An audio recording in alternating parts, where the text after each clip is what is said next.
we are back to the man, the myth, the legend. I call him Sariki. His name is Rykado. Now, I know you watch a lot of Nollywood movies, a lot of Nigerian movies. There's no way you do not know who this man is. He has evolved in leaps and bounds. At the time, he was my favorite. I would not lie to you, because anytime I see him on screen, I don't care whatever it is or whoever it is holding that remote. You are not changing it. Welcome to the show, Rykado. My pleasure, bro. Yes, welcome. Now, you see who he is. He's been there. He's he's someone I call a veteran. He's been there, done that. He's done so many movies. Now, I'll give you an insight quickly, but briefly, into who he is and what he's done. Now, Rykado was a model before he joined Nollywood, the Nollywood movie industry, in 1992. He got his first acting role in a movie titled Visa to Hell. I'm correct? Yeah. Yes. Now, since he joined the movie industry, he's featured in several movies such as Tokotaya. Yes? Tokotaya. All right. Oshuka. Wow, yeah. Yes. Visa to Hell, and amongst many others. Now, before I start asking him questions, you watched a video clip of one of his movies. You know who the man is, and you know what he's been doing. Now, I'll tell you something about him. When you talk about someone who knows how to interpret his role, his versatility is top-notch, out of this world, basically. Trust me when I tell you. I'm always very happy when I see his movies. Now, before anything, I'd love to ask you a couple of questions. Yeah. The first is, what was your first movie or soap opera you featured in, and give us details of how it went. My first movie, like I said, was Visa to Hell, and actually it was 91, not 92. Wow. Fidelis Duca directed that movie. We left a casting session for a model call up. Now, my friend Leo Merenini, he just looked and said, look, there's this audition somewhere in Uju-Elegba. Why not just let's go there? And we went. You know, luckily I got picked for a sub-lead. He wasn't picked. Oh, wow. And that was the beginning for me. Oh, wow. Then the first soap I shot was Us. Us was with Victoria Mede. Then it was running on NTA. A wonderful one. Quite a while though. Yes, you have come a long, long way from 1991 up until this moment, and he's still showing all the classes and levels of relevancy. It's testament to the fact that this man is whom he says he is. Now, I'll go to the next question. You have graced our television screens for decades. What present TV shows appeal to you and your personality? Okay, not the one that I'm in, right? Yes. For now, you see, before now, we normally watch debate shows and all that. I think we should do more of that. I really don't want to like maybe castigate some of the shows they have, but I would rather, since the TV is supposed to serve as a model to help people, you know, first, the essence is to inform, educate, and then entertain. Now, I think we're leveraging more on entertainment and forgetting that we need, like, the young ones growing to get educated. When we were younger, we watched these debate shows, science, quiz, and all that.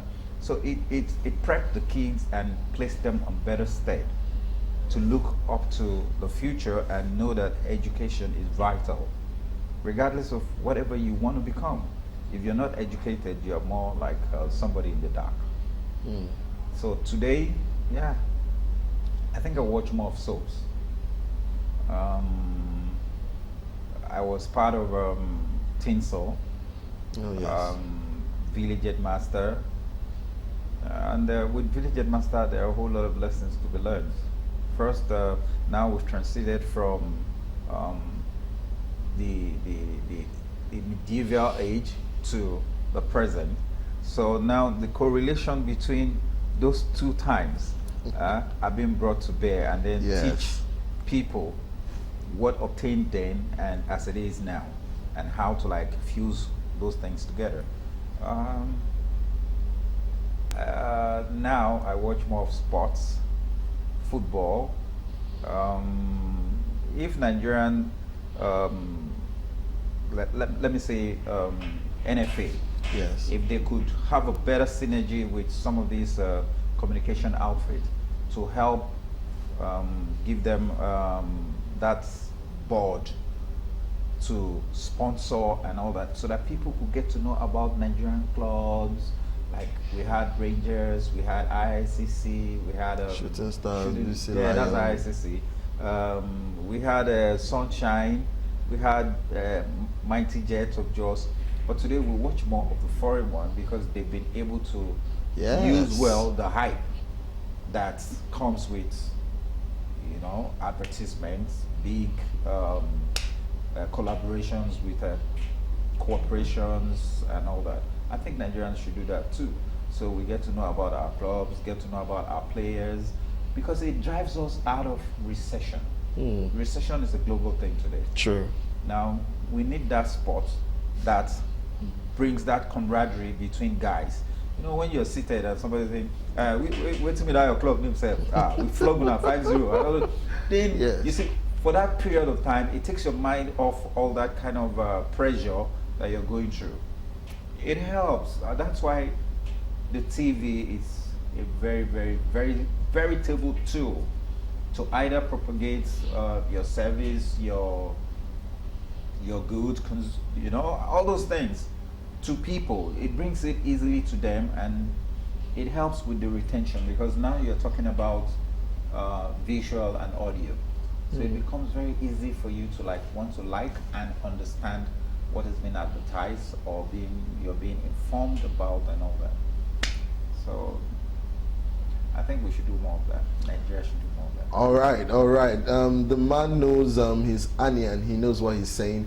Obviously, he's been there for a while, from 1991 till this moment. He thinks sports, he thinks education is a viable way to make sure that the youths know what they're doing. Actually, is the right step in the right direction. Now, I'm going to ask him this question as well. Now, being in the industry for a very long time, you've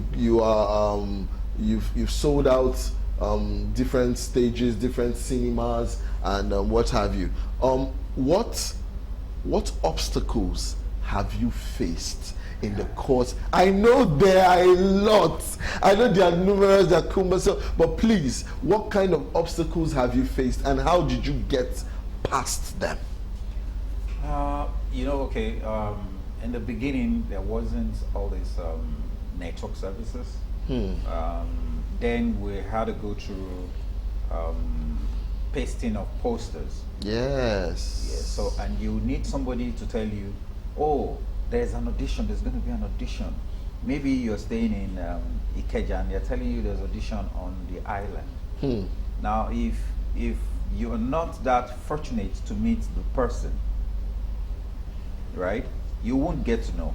Yeah. And then your services would be needed, but they can't assess you, because then you would have, we had just landline, and not everybody had it.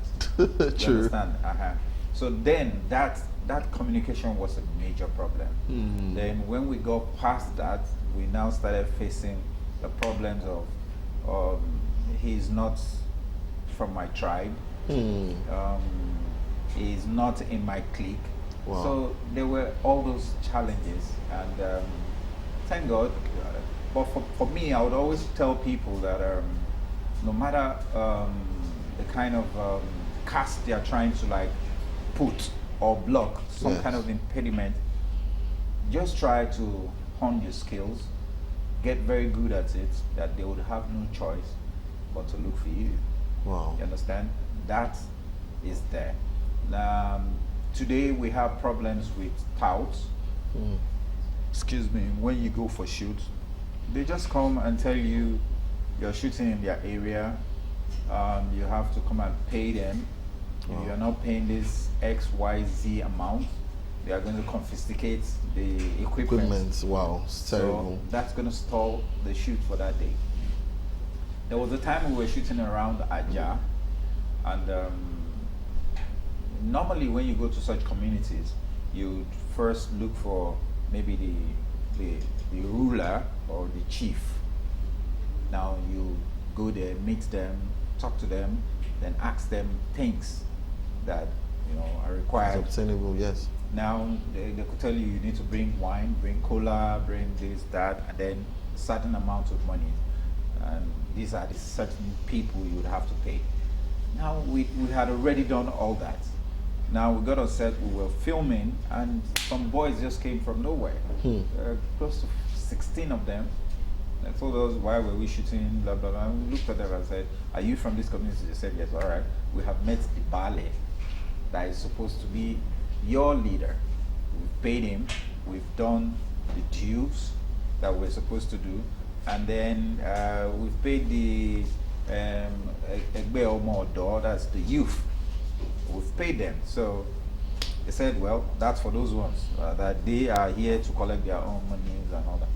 The thing stalled the production for close to 2 hours, and that was eating into the schedule. Yes. And with the shoot, when you're shooting exteriors, you have to be very mindful of the atmosphere. Is it dropping? What cameras are you using and all that? So we have that issue, and I think if government could really help us see how they can, reduce these kind of pressures from these sets of people. And the funny part is some of them are artisans, maybe plumbers, vulcanizers, carpenters, but because they feel when they do this, it gives them free money, and nobody's doing anything to curb it. Yeah, some kind of a mitigation to all this. No. So these boys will now dump their major craft. Terrible. And now start bugging people. I think it's criminal, and it scares the artists from going to particular places to shoot. And now most of those kind of places would be the perfect fit for the story. Yeah. But you can't go there out of fear. At times they vandalize your vehicles. My God. If you're not paying, they stab some. In Ikorodu, they stabbed some of my colleagues. So you start wondering, okay, do we truly have security operatives? And if we do, yes, what are they doing about all this? Because we're working, and then we pay taxes from all this. So those are the challenges we have, and I think the government should come in. Because with our job, we're trying to launder the image of Nigeria. Yes. And get people educated. Yes. All right, that's a good one. I want to appreciate you for coming on the show. You have done so much for us today. Mr. Rykado has given us insights into the Nollywood film industry in Nigeria. He's told us of challenges he's faced. He's told us of the way to go, the direction to go. He's given us the advantages and the disadvantages of being in the Nigerian movie industry as well. And I take pride in the fact that from the little or big challenges he's faced, he's been able to come out from it all through and through.